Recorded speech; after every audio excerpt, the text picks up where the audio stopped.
Hello! Hello, hello, hello! Magandang araw at magandang buhay at panibagong vlog na naman si Moises Tanglumpo. Samahan niyo ulit ako. I-workshop natin ito. Okay? At the same time, so umulan ng halos isang linggo na hindi nasikatan ng araw. So ang kanyang mga dahon ay nangitim. Okay? Bakit nangingitim?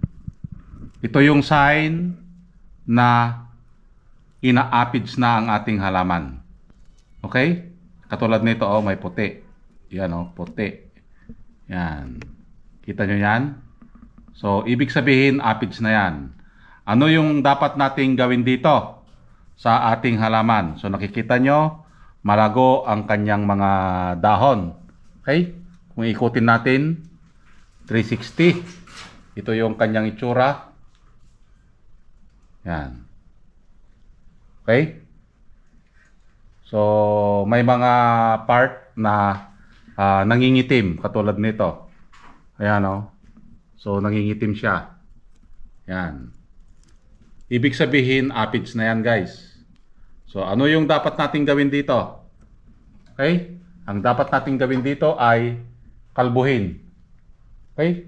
Tanggalin lahat ng dahon at the same time i-brush na natin. Okay? Yun ang dapat natin gawin kapag ganito ang ating halaman na kinakapitan ng aphids. Kailangan nating i-brush ito ng may sabon.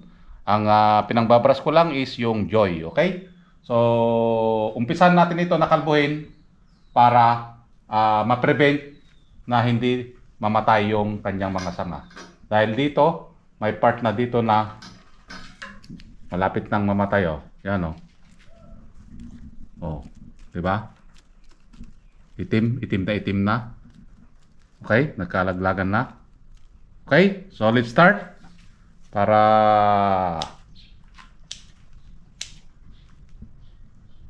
kalbuhin.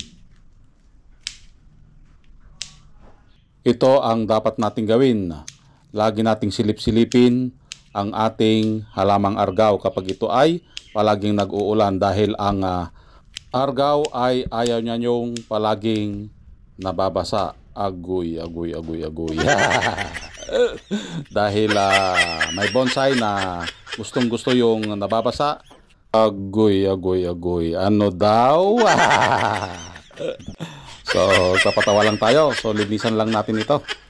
So, maliban sa aphids, uod din ito. Yan, oh. Mga kumakain ng ano yan. Kumakain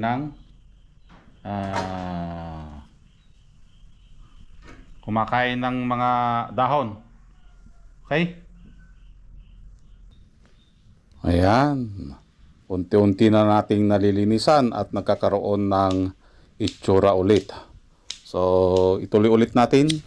Lahat ng mga tumubo na sanga na hindi na kailangan nating tanggalin. Okay? Dahil isusunod natin dito yung pagkalbo after nating magupitan. Ang argaw ay para sa akin ay high maintenance. Napabilang ito sa high maintenance na bonsai. Dahil kailangan nating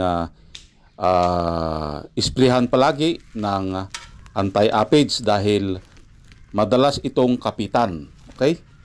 Unlike sa mga ibang mga halaman na hindi kinakapitan ng aphids. Yung iba naman higad.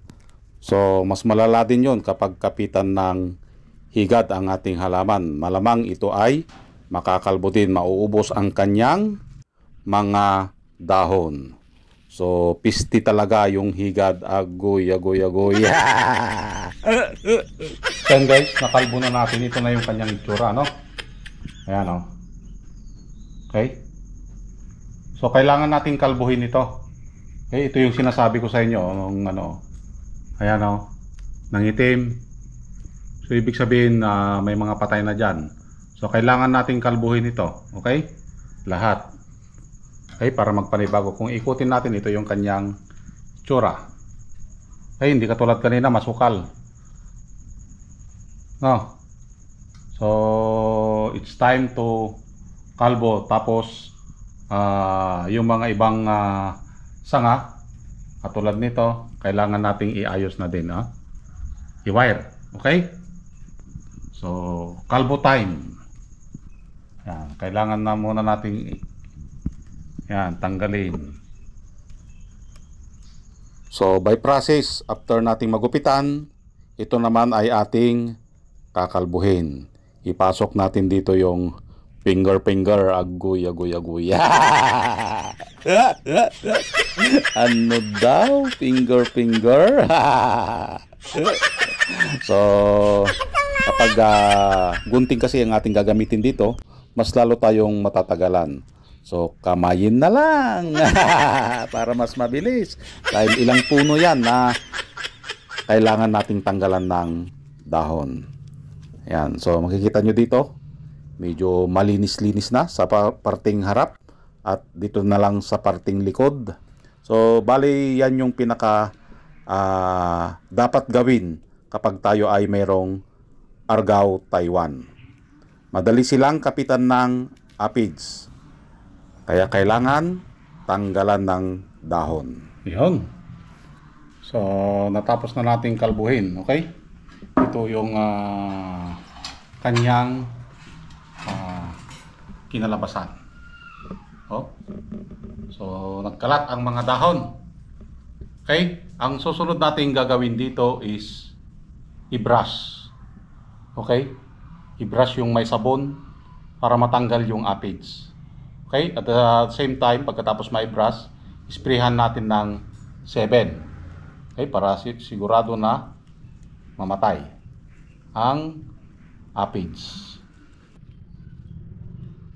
I-brush natin yung sanga na kung saan ito ay nangingitim na. Okay? Ganito ang ating gagawin. I-brush ng sabon lahat ng sanga ng ating halamang bonsai.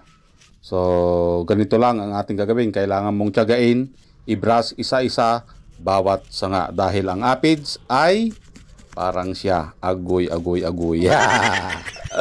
Pisti sa buhay mo.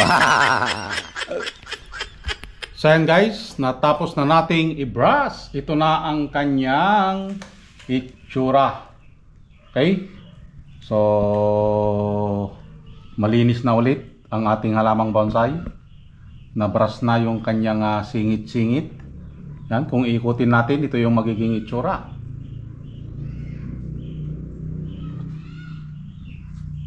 Yun.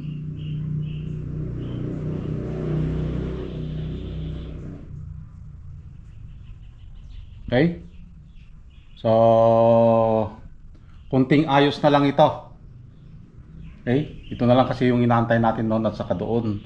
So, ang gagawin natin sa susunod na araw ay i-unwire kasi may mga wire nang bumao, no? Yan, no? Okay? Dito lang muna ito. At ito yung susunod natin na gagawin bukas. Okay? Ito na yung kanyang kinalabasan after nating makalbo. So, napaka-wild kanina. At ito na siya ngayon. Okay? Camera, ipakita mo. Ang konsepto ng ating ginawang pinjing na bonsai ay pagitan ng dalawang bundok at ang baba nun ay ilog. So, parang ganito lang ang makikita natin sa nature. Okay? Mayroong lugar na malapit, mayroong ding lugar na malayo. Ayun.